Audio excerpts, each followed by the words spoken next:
Ladies and gentlemen, welcome to another exciting Treehouse Virtual Author Talk and Story Time. We are so pleased that this event is a part of the 22nd Annual Utah Humanities Book Festival. We have with us today Lynn Goodwin, Treehouse Museum's Executive Director, and I'm Wes Whitby, the Programs Manager for Treehouse Children's Museum and your host for tonight. Before we introduce you and welcome our special guest, don't forget that you can ask questions or respond because our special guest will have questions for you too. So just text the presenters through the Zoom chat feature and we'll relay your questions and answers to our special guest. We want you to be part of the conversation. I think that's one of the most important parts of this. So get your typing fingers involved. Our special guest today is not only an author and storyteller, she's also a maker who will be inviting us to create something with her this evening. If you registered only recently and/or didn't get the simple list of supplies we'll be using tonight, you can find it in the chat box now. And now, ladies and gentlemen, Marilyn Price invites us into her studio in Evanston, Illinois, where she makes all her puppet characters and dreams up places for them to go to teach and reach and help us use our imaginations. A puppeteer, storyteller, and educator, she has traveled across the country, including to Ogden, Utah, telling and creating for many years. And in her hometown, she's been rewarded with the Mayor's Award for the Arts for her work. She has also authored several books, from how-tos to storybooks, and there's one that she'll share with us today. She delights in making her audience laugh and learn and digs deep into their own creative sparks and values to make those stories stick and stay. The body of work she has designed for these times is available on YouTube as Puppetry with Marilyn Price. Now, this is Marilyn's third appearance at the Treehouse, and we certainly hope that it's not her last. Ladies and gentlemen, will you please give a great big Treehouse welcome to Marilyn Price? Hi, I am so glad to be here with you and with my friends Lynn and Wes, and I'm really excited to invite you into my studio. Truth told, that I visited your place, but you've never visited mine. So this gives us a piece of magic right over here. I like to believe that the sun always shines in the puppet studio. And that, of course, is a puppet as well. But the sun is just going to be beaming down on us, giving us warmth in what in Chicago, as you know, does get kind of cold. So first thing I'd like to do is to invite you into my studio. The way we're going to do that is I am going to pick up the camera and walk you around. So take a good look, and if there's anything later that you would like to go back to, you'll tell me, and I can do that. I've been working in this studio for well over 40 years, and I know it very well. So I'm going to walk over here. It may look like I'm disappearing. As a matter of fact, I kind of will, because I'm going to hold my mode. Oh, that's my face. And I'm going to walk you around my studio. So here we go. Here we go. I'm going to have you go to my back. Oh, let's start at my front door here. Now, as you can see, I love books. So what you're going to visit is this story over here is a Native American story called The Raven. I tell it like a totem pole. Those dudes hanging upside down, that does not bother them. That's how I can grab them and reach them. Over here is a puppet I did not make. That's Charlie Chaplin. I love that puppet. And this is my good friend Bluma. And a couple of things that are hanging on the wall are stories I did. And right over here, this is Mrs. Goose. Mrs. Goose has most definitely been to Ogden, Utah. And sitting next to her is her little child, whose name is Baby Goose. Very clever, huh? And next to her, of course, I have a basket full of teddy bears picnic. And here is a string puppet cat. String puppets are the hardest to make. So they're kind of fragile. That one hasn't traveled too much. And right next to that, oh yeah, more books. And that is where I get my inspirations. And that is where I often just sit on the floor and look at books. This pot right over here, that is our first story. So we're going to casually go over here and pretend we didn't see it. And then we have string puppets again. I like to keep them hanging up because this is what happens to string puppets. They get tangled. Over here, We have a whole collection of elephants for a story I'm about to tell tomorrow. It's called The Saggy Baggy Elephant. And they're sitting there with my dear friend Babar, the elephant. Over here, oh, you should meet her. This little puppet here, this girl puppet. Yep, that's my little girl. When I made it, my little girl was 13. She's going to be, oh, I shouldn't tell you. I'll tell you anyway. She's not going to watch this. She's going to be 47 next week. That's how old that puppet is. So here we have a variety of other characters. And moving on. Oh, here's some work that needs to be done. I'm working on a ballerina character for a story called The Steadfast Tin Soldier. And a rat who's in the story. Not a very nice guy. And let's see. I think we have about come around and seen all the boxes full of things. I got stuff. And I'll tell you the truth. I always will. When I am about ready to make puppets, that is my happy place. So even sometimes if the day is dark and gloomy, everybody's seen I always have my sunshine here. I'm going to center my camera back up so I can join you in our first story. Let's see, how does that work? I have all my technical experience here right down there. I'm going to walk over there and, excuse me, I have something for you to do if you're not too busy. First story is a story written by Tommy DiPiola, and he wrote it quite a ways away, and in it, it's about spaghetti. Now remember I asked you to bring a box of food. It should be empty. I don't know if I said that, but whatever. If it's not empty now, don't do it now. And if you don't have one, this is not hard to do. So you will be able to do it even without me giving you a lesson. But I do want you to have something physical to do. So you have a piece of paper that makes a noise, and that's cool. But if you want to make something that will cheer us up, we're going to make a pasta pom-pom for our story.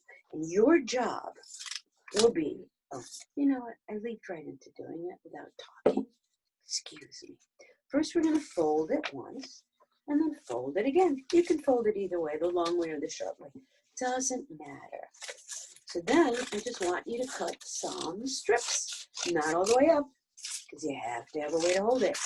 And what's going to happen is when you unfold it, or just leave it that way, you get a pasta pom-pom. We're going to need that because that's how our friend Streganana starts and stops her magic. It's a story about magic. So here it is. Now I'm going to do one other thing because you need to know 2 words.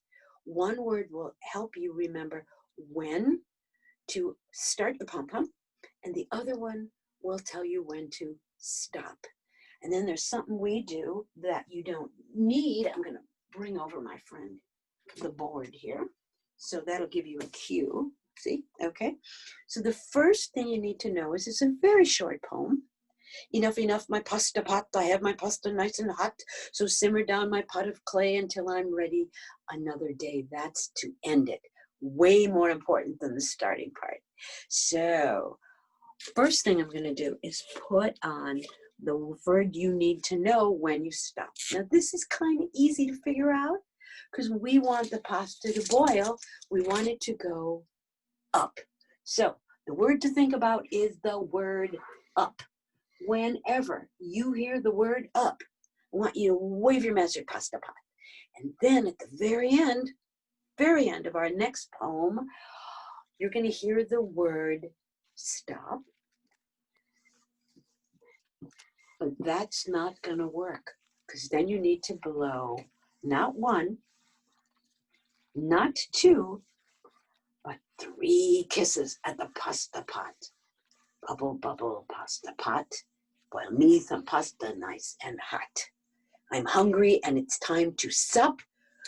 Get ready. So boil enough pasta to fill me up. And then I want you to shake your pom-poms. When we're ready to stop cooking, because it's time to eat, I'll do all the hard lifting here. Enough, my pasta pot. I have my pasta nice and hot. So simmer down my pot of clay until I'm ready. Another day. That's when you stop. You're going to hear the word day, And then you're going to stop when you see or hear not one, not two, but 3 kisses. Excellent. That's your hard work.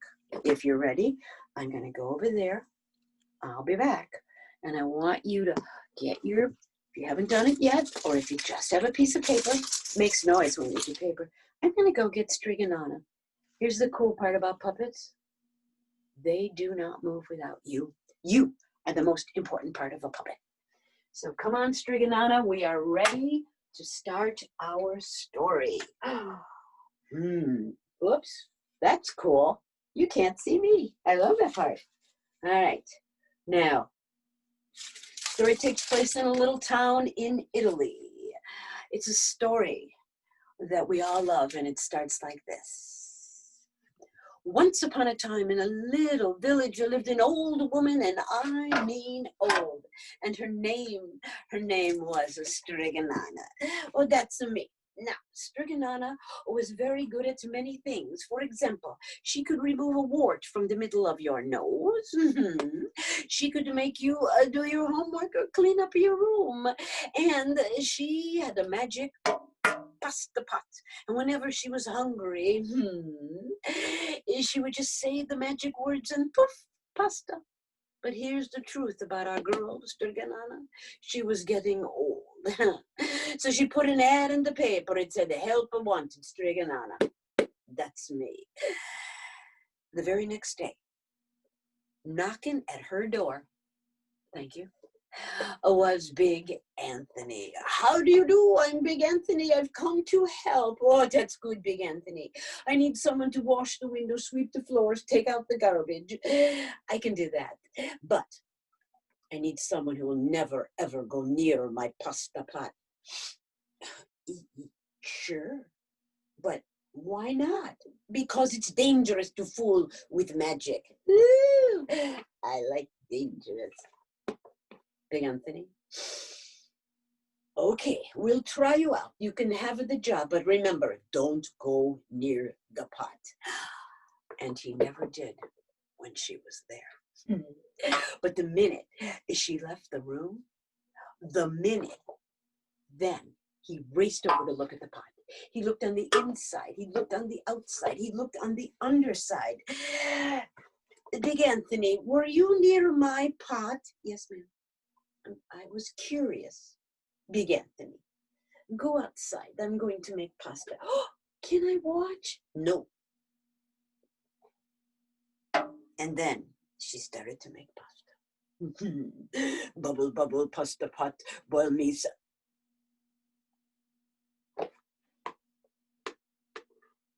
Bubble, bubble, pasta pot, boil me some pasta nice and hot. I'm hungry and it's time to...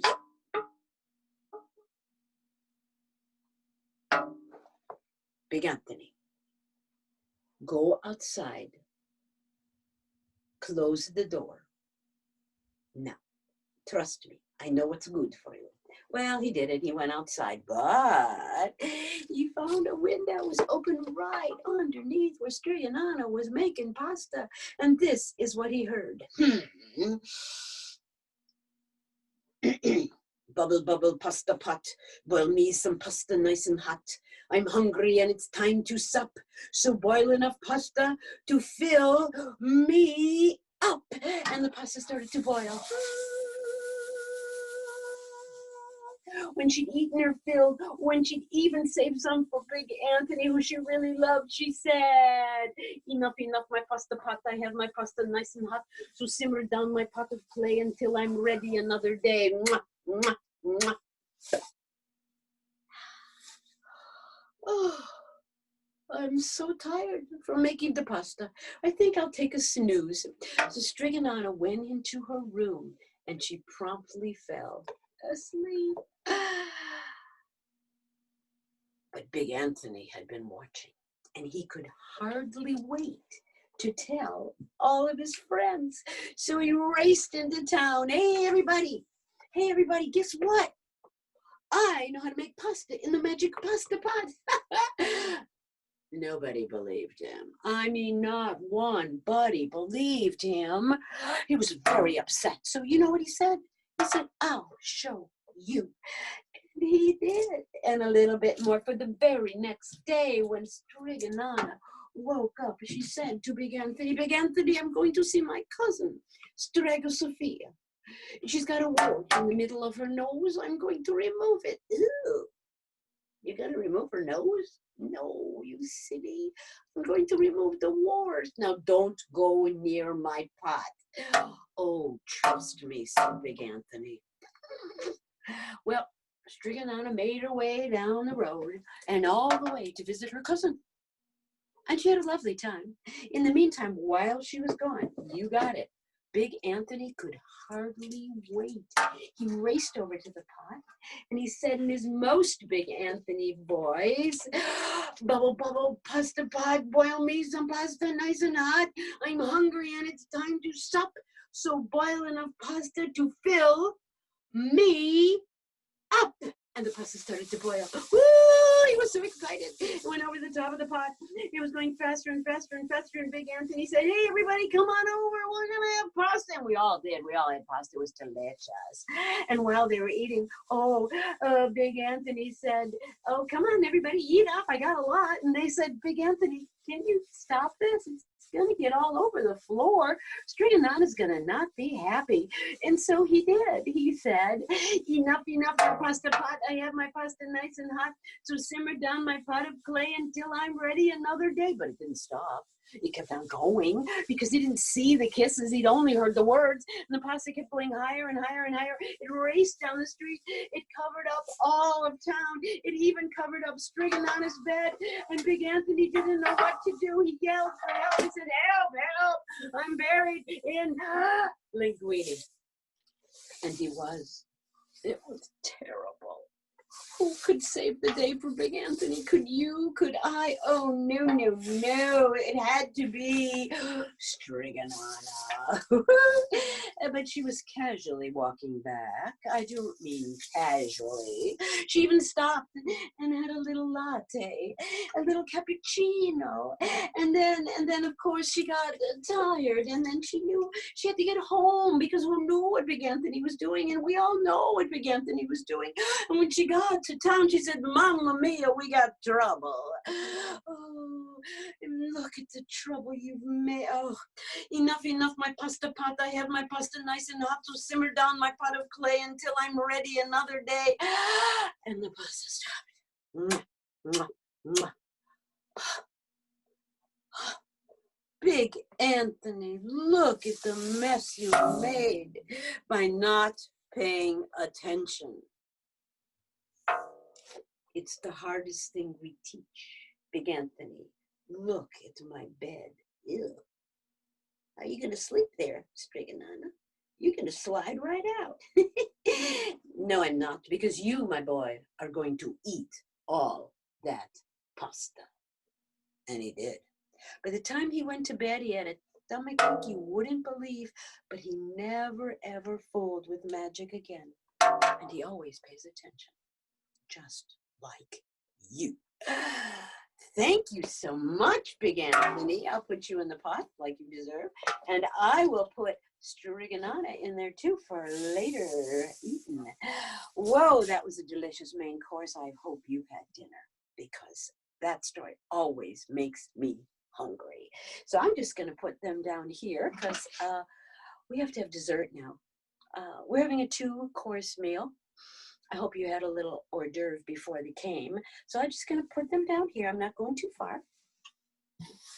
So we asked about boxes. That is one way to make a Striganana puppet.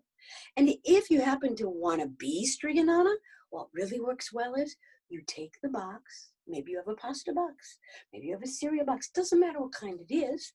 And you put your picture on the box. And you're a puppet. It's awesome. You can tell yourself stories or vice versa. You can tell yourself stories or stories can tell you. It's all very, very, very in your imagination. So when you find that book in the library, Retold by Tommy DiPiola, or if you happen to own it, there's other wonderful DiPiola books, just an extraordinary author. I ever so often wish that I could have met him. So this is what my plan is. I'm going to tell you the next story. I will have to tell you the truth. I love this story. I love it because I wrote it. And but I didn't get the original idea. It's a very, very old, hallowed story from a variety of places, one of which is a lovely source that I use a lot of, which is ancient stories. And it's all about how we make our food taste special. And I think you'll get it when you hear the punch line. And the punch wasn't referring to something we drink. So all of the puppets that you're going to meet in this story are made out of kitchen equipment and another box. So I would like first to introduce you to the easiest way to make a puppet out of something you already have. So if you happen to have a spoon, and I do, note the glorious spoon, which I painted gold because I just wanted to, and I was going to use it in something. So I decided to keep that one here. And then I have some plain ones, but let's just use this one too. So if this was a person, this should be a head, right? It could be either side, doesn't matter. And then this is the body. And a puppet sometimes has arms and sometimes has legs, and this one only needs arms. So this is what we used to call pipe cleaners, but I've never seen a pipe this big. So there, I call them now chenille sticks, but no matter what you call them, they have this hard thing here, this wire that makes them so fun to use. But I want you to fold over the edges because then it'll be soft and not scratchy. So here's about to be our puppet's arms.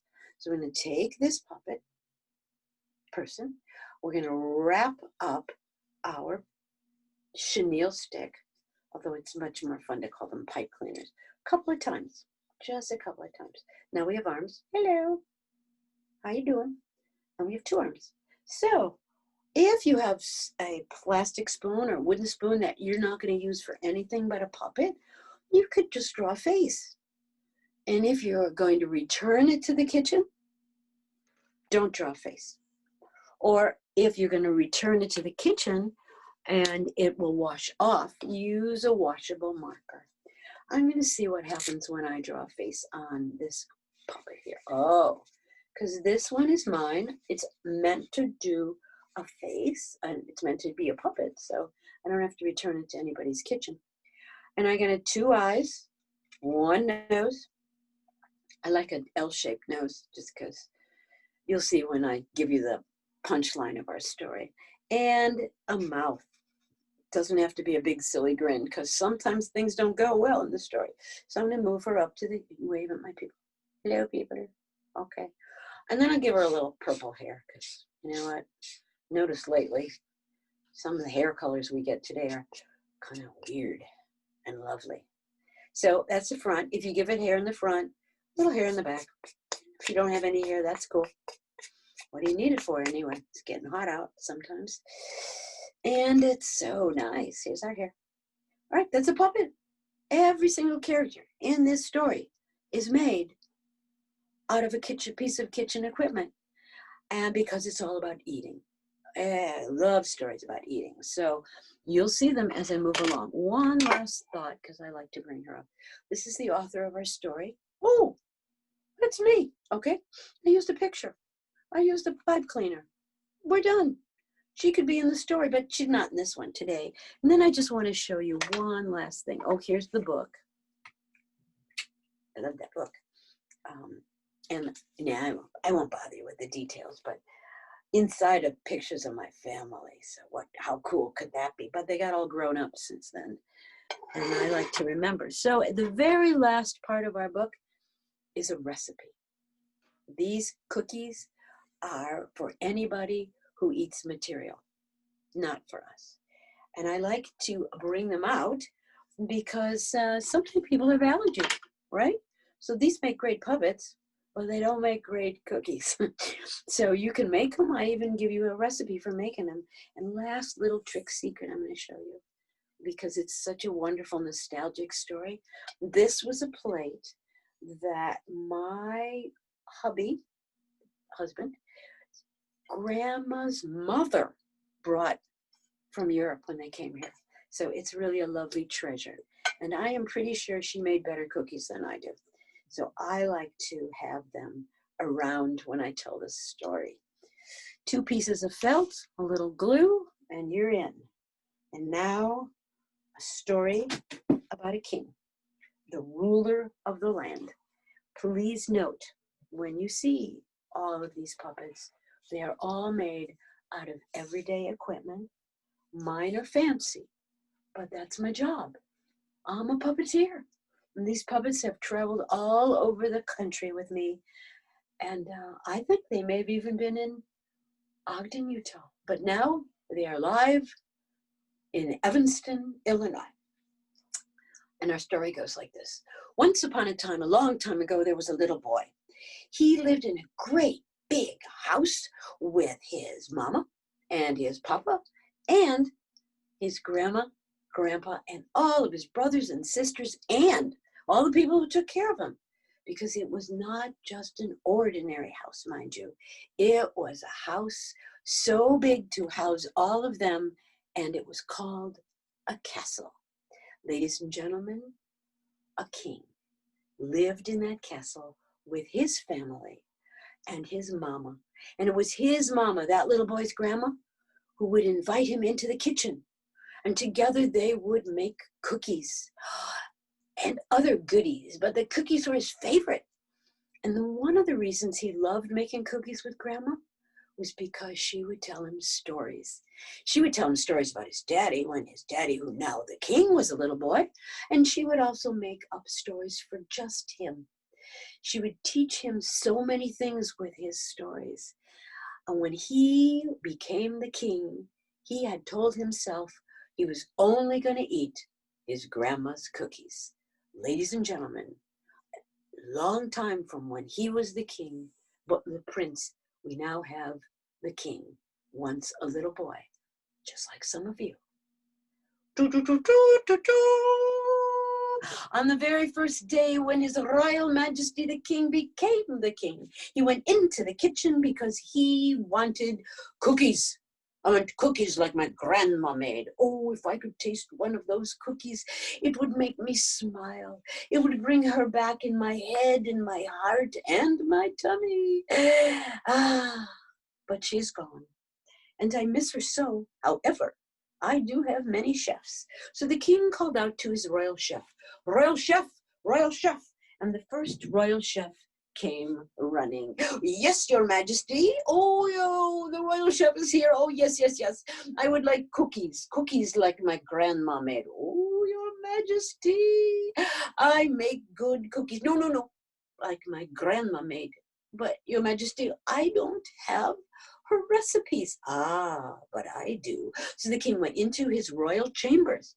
That's his room. And he climbed all the way up to the tippy top of the closet, and he brought down a box of hallowed recipes, aged and beautiful, spattered with ingredients. He said, "There it is. This is the one I want." "Oh, you got it, your majesty." So while the king watched, he read the recipe very carefully. "Don't leave anything out." "Oh, yes, sir." Well, he put everything he needed in a bowl, and he added, and he stirred, and he kneaded, and he dropped, and then he put them into the oven, and he set the timer. Ding! Oh. When the timer went off, the king was very excited. "Oh, cookies like my grandma made." Well, he took one of those cookies. "Oh, thank you." And he put it in his mouth. He chewed. He swallowed. Then he turned to the chef and said, "That's the worst cookie I ever ate. You left something out." "Oh, sorry, your majesty." But don't worry about the chef. He went and found another job. There was a lot of jobs for chefs. And the king had a lot of chefs. So he found one chef, and then another chef, and then another chef. Just when he was about done with chefs, he got one more. The last chef. Ooh, here he comes. But don't worry about him. He's under a great deal of strain. "Yes, your majesty, what can I do for you?" "I would like cookies like my grandma made." "Well, I have been practicing," said that chef. And he had it. And he very carefully looked at that recipe, and he added everything he needed, and he stirred, and he dropped cookies on a cookie sheet. And then he put them in the oven very carefully, and then he set the timer. Can you help me out with that? Thanks. Ding! And the timer went off. The chef went and took the cookies out. He handed them to the king. He said, "There they are, Your Majesty, cookies like your grandma made." "Oh, did you leave anything out?" "No, sir, no, no, no, no, no, no, no." Well, the king, yeah, the king took a cookie. He chewed, he swallowed. He was very disappointed. "That's the worst cookie. Goodbye, my friend. Thanks for trying it." Now, the chef had tried. King had tried all of his chefs. He had no more. What was the king to do? He's a very wise king. He had learned much from his father. So he did what anyone would do. He went out, if you happen to be a king, into the middle of the kingdom, and he wrote a big sign. It said, "Help wanted cookie makers, big reward, lots of dough." And everybody tried. You did. I did. And they all brought the king so many cookies. No good. Poor king. What's a person to do? Now, here's something you may not know. Kings have towers. And if the king goes up to a tower, no one would know what's going on.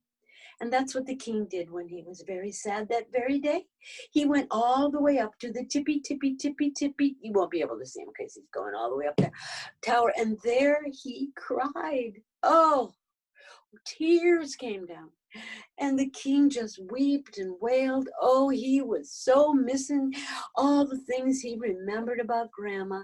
And so he didn't even see when that little girl came skipping down the road. "Oh, Your Majesty, is that you crying?" "It's me." "What's the matter?" "It's the cookies, little girl. Can't you read?" "No, I can't. But why would you cry about cookies? Cookies are supposed to make you smile with excitement and shiver with delight, like my grandma's cookies." The minute the king heard those two words in one sentence, he raced down the tower stairs. He said, "Quick, take me to grandma." And she did. They walked all the way through the dark but not scary woods. And when they got to the house where grandma lived, she said, "Wait here, Your Majesty." And she went inside to get grandma. Oh, grandma came. Oh, wow, oh, wow, oh, wow. Grandma was so excited. Kings had not been in her neighborhood in a very long time. "Ooh, Your Majesty, what brings you here?" "It's the cookies." "The cookies?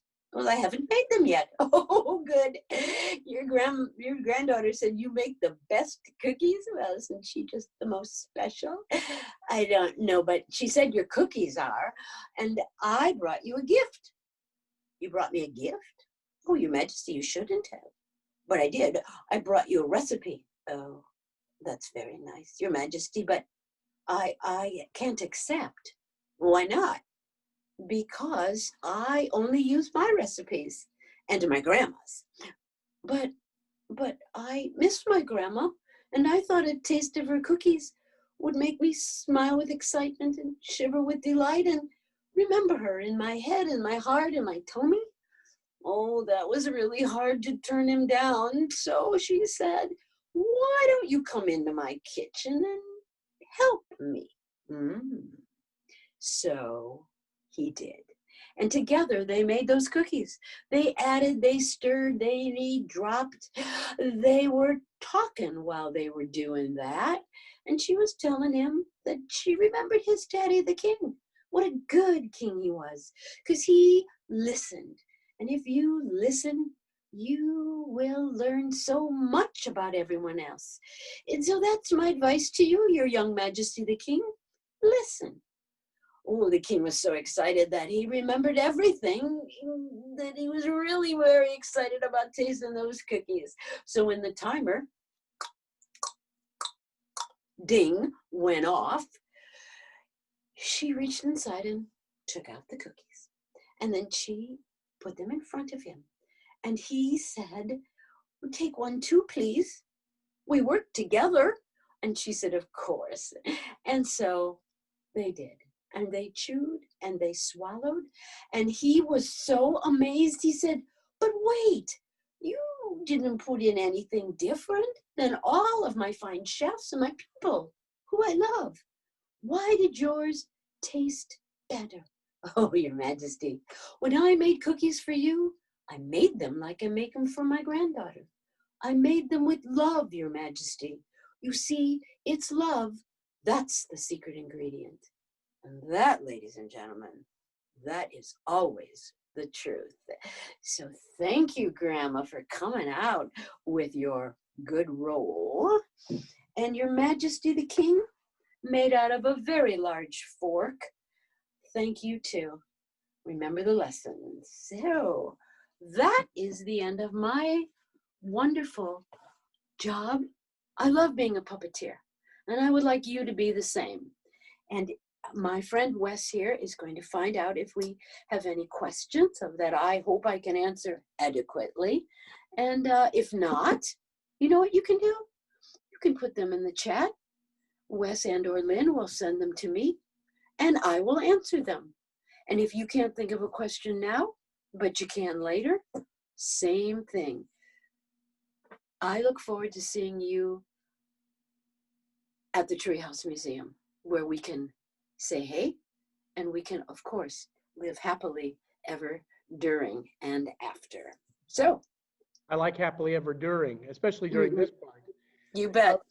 We've got, sometimes I think asking the questions takes a second. So formulate your questions as you've got them and type them up.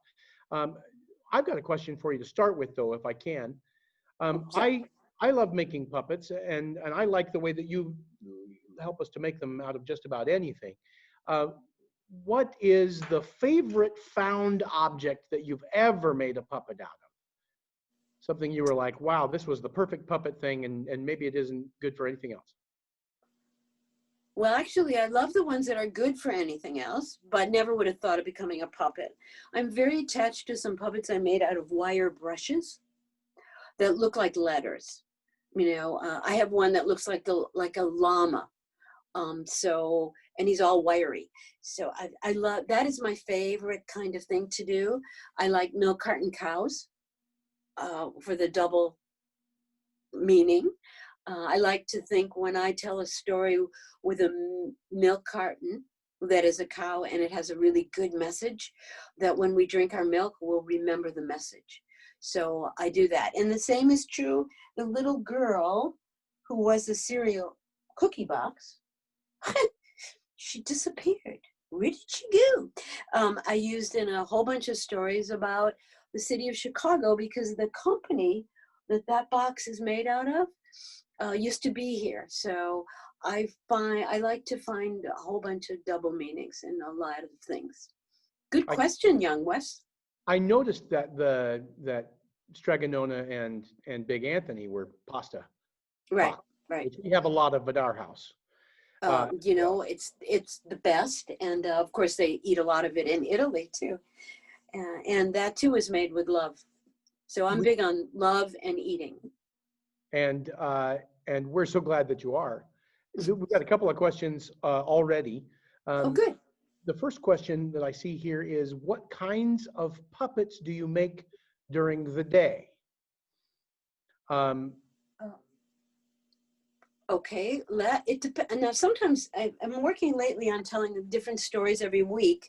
So I'm looking up here at a character I made for where the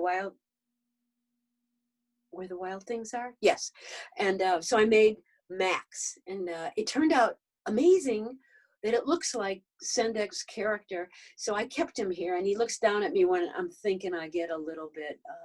He keeps me in line. So I still use everyday objects. I also work backwards sometimes. What does that mean? That means sometimes I have the story first, and sometimes I just look at a piece of material and I say, I want to make something out of you, and the story will come later.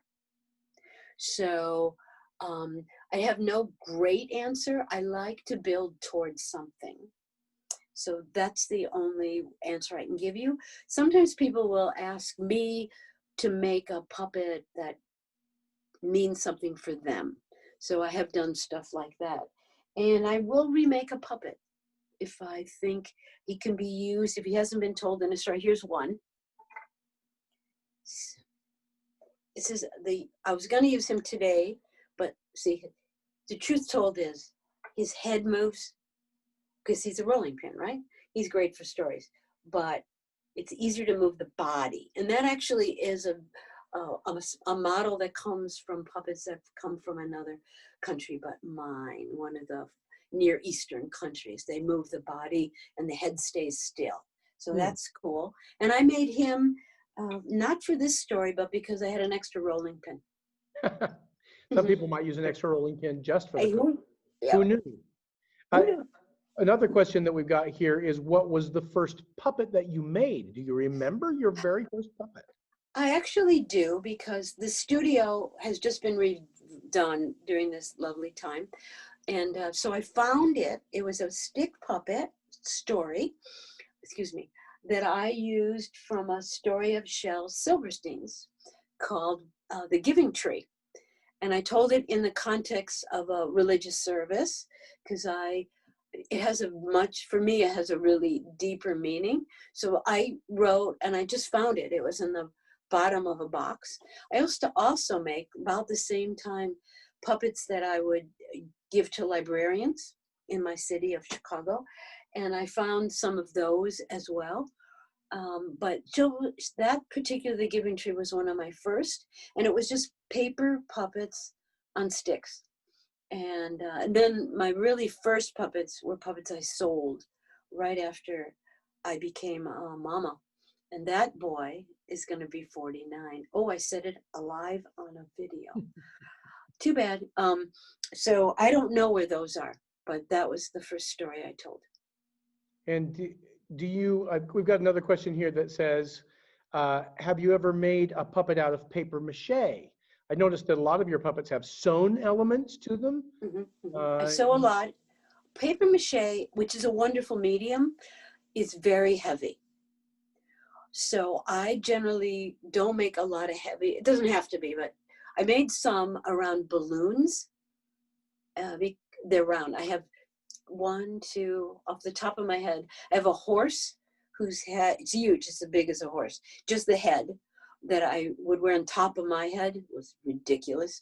And that was made out of paper mache and another material that is gauze that has the cement in it, or the paper. So you wet it, you wrap it. So that's the same kind of thing. Paper mache was the medium we used when I was in school a while ago, and real messy. So I give anyone who uses paper mache. And then of course, I also go for the immediate. So paper mache takes a long time. You got to dry it. It doesn't shape real well. So if you can use it and figure out a way, great. You can become the paper mache person of the year. And I don't even know that I have any around. I had a bird head too that was the same material. Also sat on top of my head. I really like taking a trip around your studio there. I noticed I've gotten to make puppets before myself, and it's lots of fun to do, but you have some of what I have, which is just a big tub, I'm assuming just full of stuff that you can make puppets. Nowadays, I worry they've invented something called hoarding, where I end up with too much stuff. But do you ever just find stuff that you're like, I don't know what I'm going to use this for now, but I'm going to save this until I know what I'm going to make it out of? What's the most interesting thing you found that you used? I just ordered something online. Good grief, who does that now, right? And it came in this amazing thing that had sections for holes, and I don't have the heart to throw it out. I also have boxes. It's called puppet stuff, egg cartons, which make wonderful alligators. So if you have any of those, that's great. when I accumulate too much, there is a magic place here in town that takes it and creates bags of it and gives it away. So I'm one person. When this is over, and it will be over, I am hoping to do some on-site workshops. And behind me in the rest of the house, I have room to do some of that. I also go to schools a lot and I bring stuff, and I'm happy to send stuff. And people also give me stuff, and thanks a lot. And people are always losing socks, right? Mhm. So I wrote a story called "Where Do They Go?" About a sock, and where do they go? Because I think they know where they're going. And but so as a gift from my very own child, I received a bag of socks. So I think I'm going to create a new style where you wear one sock of one kind and one of another, and give them out. Mhm. But sock puppets are great because you can put them on your hand, put a rubber band here, and then when you're done, you just put it back on your foot. Ah, so Mhm. you can use the sock that you're actually wearing right now if you Yeah, wanted. I could. Yeah, I could, but then I get a cold foot. I've got another question here. I mean, clearly you make puppets all of the time, which is a Uh-huh. fantastic occupation. So this question is, what do you do in your spare time? What do you do when you're not making puppets? Wow. I like to read, so I can use them for stories. I It's a very good question. I don't think about that a lot. What would I do? Because this is definitely my happy place, but I do have to leave it, right? Every morning I get up and I walk 2 to 3 miles. And in that time, and I love it. I see the neighbors, I weigh hay. Um, I make sure that I think that's my thinking time too. And then, of course, I cook, and I'm cooking more now than I had been before because I'm home, and that's fun because cooking is a very creative thing. And then I do this thing. I like to help people, and I like to help situations that need fixing.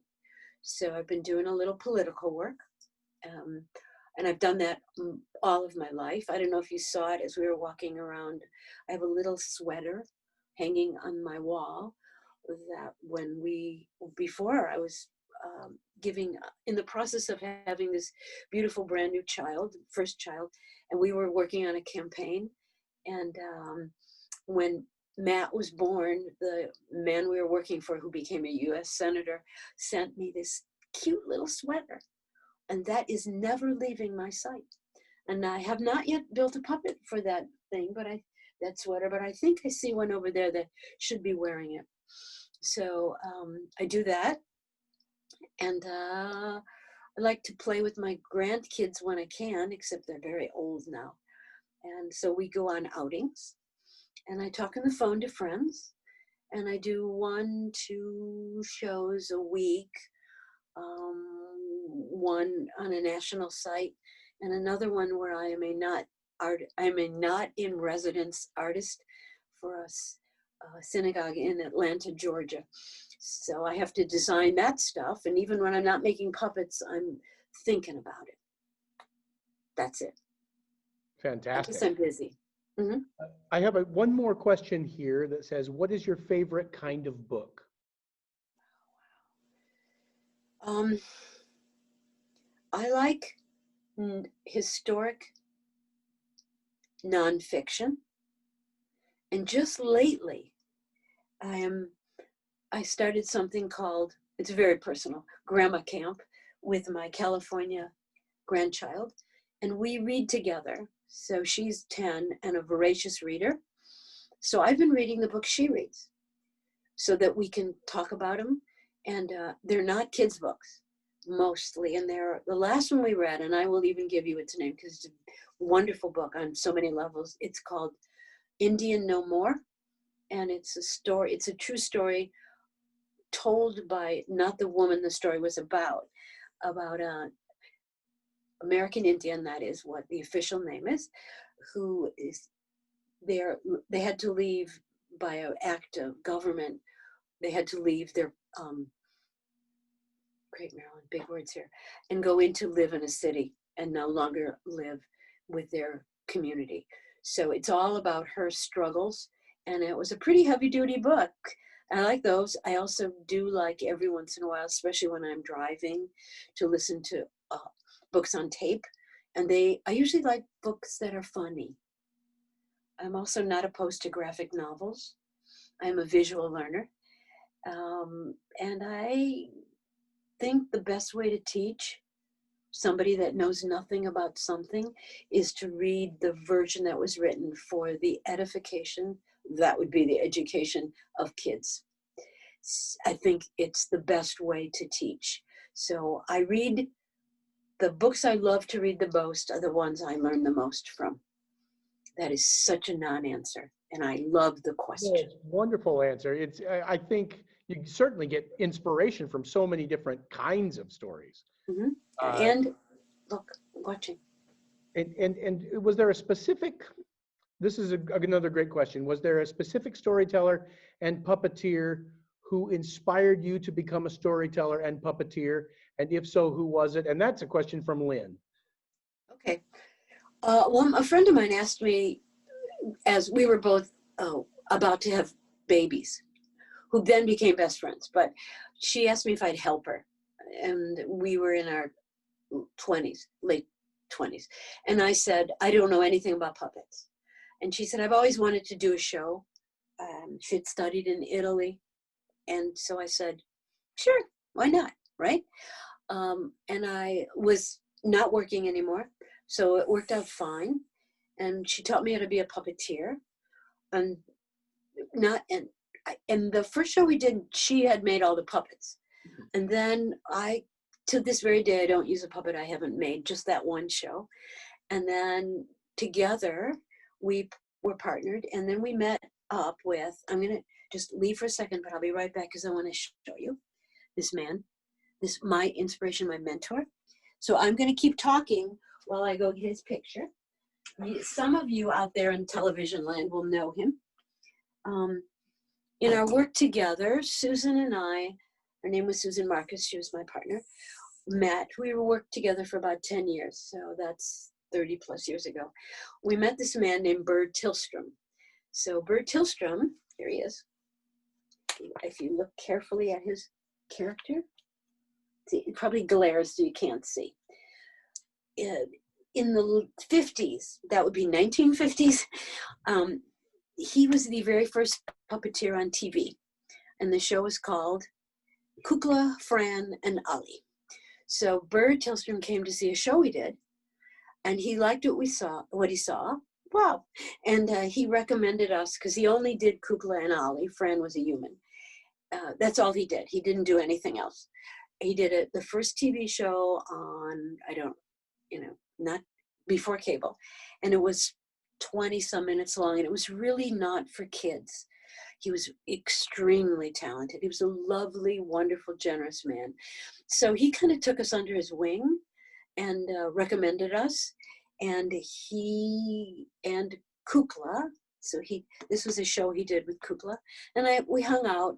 I met him a couple of other times, and he was extremely generous of nature.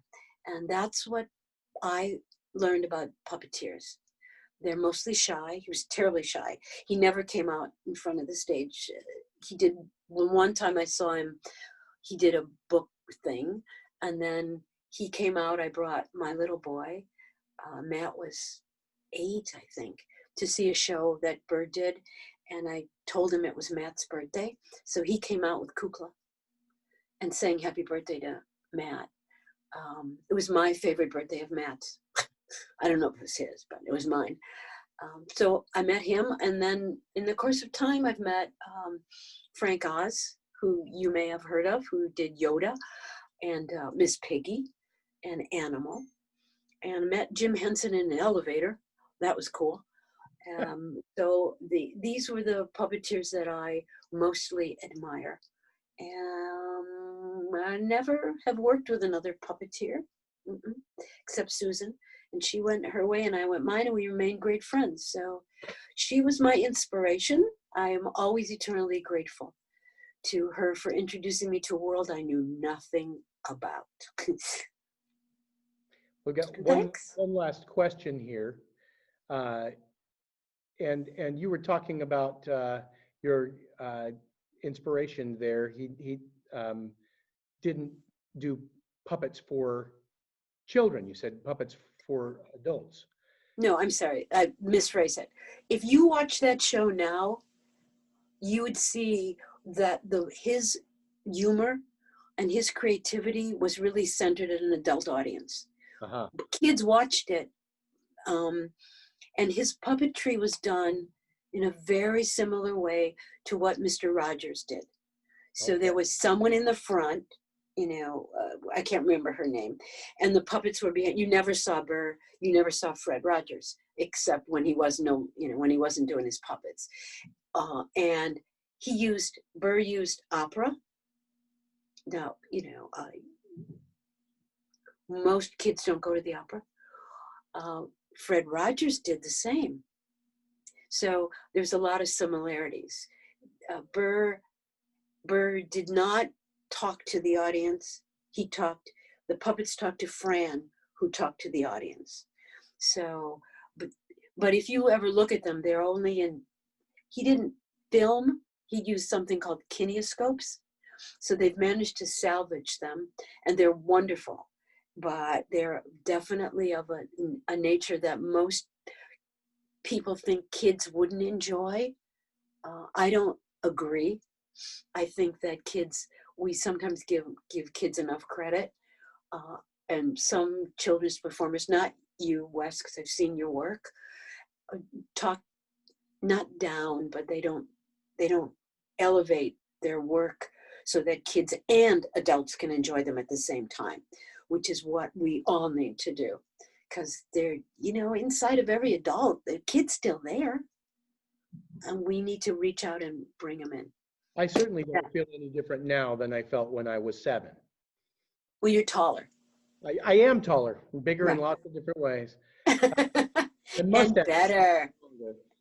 One last question from one of our attendees, and this, she says, "Do you ever make scary puppets?" No, I don't. That's an interesting question too, because every once in a while, someone will come to a program, a mama or daddy or someone, and they'll say, "My child is afraid of puppets." And I say, "Thank you for telling me. I don't do scary. I don't want to be scared, and I don't think there's anything to be gained by it.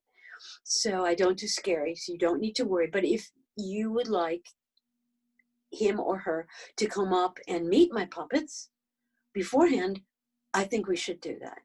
So I don't even think I have a scary story, except maybe Big Anthony, who gets buried in linguine, and then it serves him right, huh? Yeah, it is a fear I have had. We'll be buried in pasta. Thank you.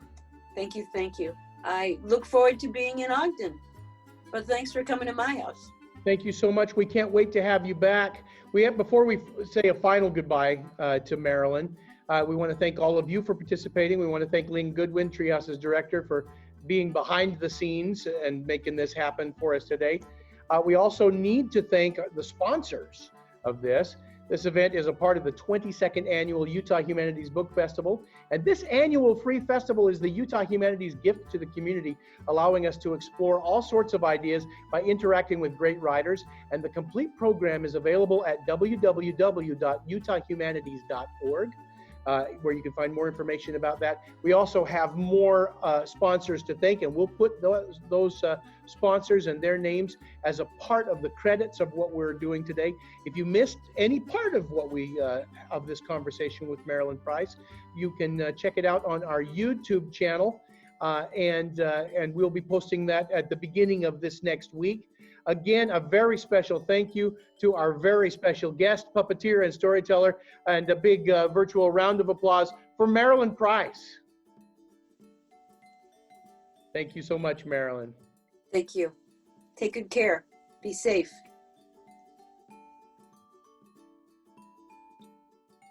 Treehouse Museum is in Ogden, Utah, but don't forget that you can visit Treehouse anytime online at treehousemuseum.org.